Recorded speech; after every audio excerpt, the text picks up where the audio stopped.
सबका स्वागत करता हूँ।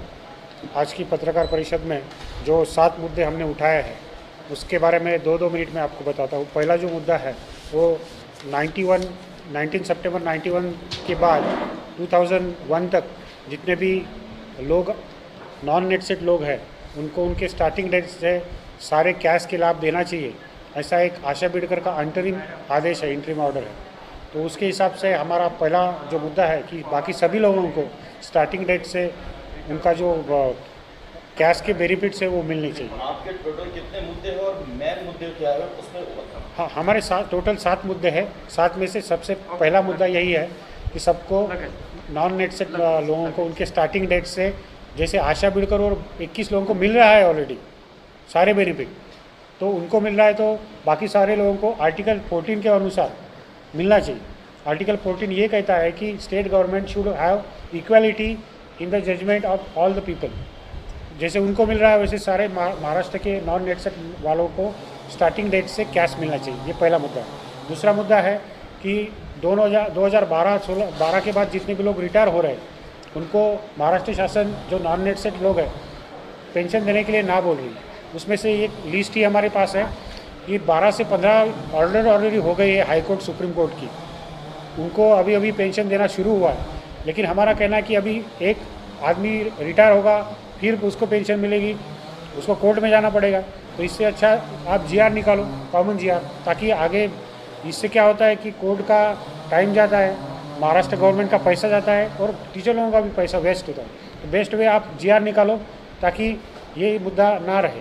टोटल कितने टीचर्स ने कोर्ट में गए हैं और कितने को पेंशन नहीं मिली? टोटल कोर्ट में गए 17 लोग हैं और सभी को उनका निकल आया है। उसमें से 3 सुप्रीम कोर्ट में गए हैं और तीनों को अभी उन्होंने शुरू किया है, अभी शुरू किया। उनका निकाल 2019 में आया और किस लोगों का 2020 में आया सुप्रीम कोर्ट का निकाल, और अभी लास्ट मंथ में उनका पेंशन चालू किया। और जो रिमेनिंग लोग हैं उनको तो अभी रिटायर होने के बाद भी पेंशन नहीं है, जो कोर्ट में नहीं गए। और आगे का मुद्दा क्या है? नेक्स्ट मुद्दा है कि एमफिल के बारे में सारे महाराष्ट्र में यूनिफॉर्म रूल लगाना चाहिए। महाराष्ट्र गवर्नमेंट ने कहीं पे क्या कर रही है कि 2006 से उनको दे रही है कैश के लाभ, जब से रूल आया। कहीं पे अगर वो 98 में एमफिल होते हैं तो 98 से दे रहे हैं। तो ये सारा छोड़ के जो जब एमफिल होता है उनको एमफिल का बेनिफिट मिलना चाहिए, वहाँ से उनका कैश मिलना चाहिए। ये मुद्दा था। और इसके बारे में आपने सरकार से कुछ ये किया है कि? सरकार से निवेदन दिया है और उसके बाद मीटिंग। क्या आश्वासन आपको मिला? वहाँ से आश्वासन मिला कि अभी हम ये बात डायरेक्टर साहब से भी हमारे मुलाकात हुआ था 4 दिसंबर 2020 को पुणे में। उन्होंने बोला कि मैं रिपोर्ट सबमिट करता हूँ गवर्नमेंट को। उन्होंने रिपोर्ट भी सबमिट किया और रिपोर्ट में क्लियर कट लिखा है कि 832 केसेस को दिया है और 272 केसेस बाकी है। तो सिर्फ 272 केसेस के लिए उन्होंने जीआर निकालना है, तो पर्टिकुलर एमफिल के बारे में क्लियर कट जीआर निकालना है, यही हमारा कहना है। और जो चौथा मुद्दा है वो इतना इम्पोर्टेंट है कि ओरिएंटेशन रिफ्रेशर कोर्सेज जो हमारे प्रमोशन के लिए लगती है, यूजीसी ने उसका जो एग्जाम्शन है, मतलब तुम 2018 तक करोगे तो भी चलेगा, दिसंबर 18, ऐसा यूजीसी ने क्लियर कट बोला। और हमारा जो फिर भी महाराष्ट्र शासन ने उसको 2013 किया है। ये चेंजेस करने का महाराष्ट्र शासन को या किसी भी शासन को अधिकार नहीं है। UGC rules are mandatory to all the state government, फिर भी ऐसा किया है। तो हम जब हमारी कोई संगठन जो कोर्ट में गई तो कोर्ट ने महाराष्ट्र शासन को बोला है कि आप यूजीसी रूल फॉलो करो।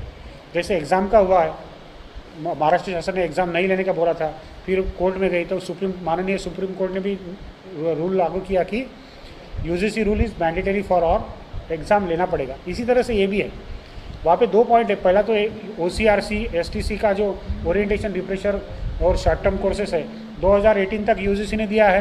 वेस्ट बंगाल ने उनका सर्कुलर निकाल दिया, महाराष्ट्र गवर्नमेंट ने अभी तक नहीं निकाला सर्कुलर। उनका उल्टा सर्कुलर निकला कि 2013 तक ही देंगे, हम 18 को नहीं देंगे।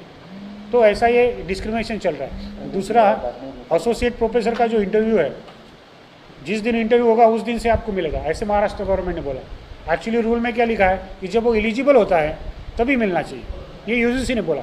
वहाँ पे भी वो नहीं सुन रही महाराष्ट्र गवर्नमेंट।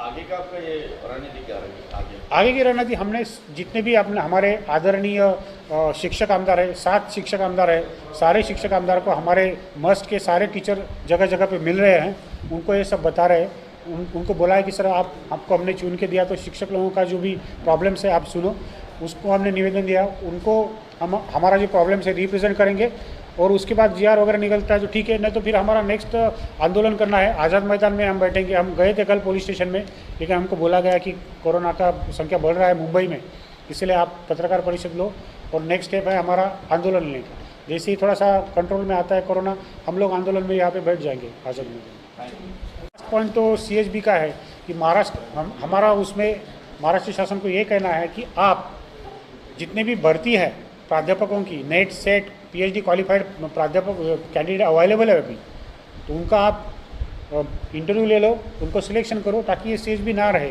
और जो भी CHB है उनको भी आप कम 200-300 रुपया दे रहे, तो ये अच्छा नहीं है। और कॉन्ट्रैक्ट बेसिस पे भी आप 8,000 7,000 या 10 से 12,000 के ऊपर नहीं दे रहे, इतने सैलरी में कैसे चलेगा? तो they have to give the salary as per the UGC, सब 47,000 पर मंथ, इतना तो कम से कम क्वालिफाइड टीचर्स को सैलरी देना चाहिए। ये हमारा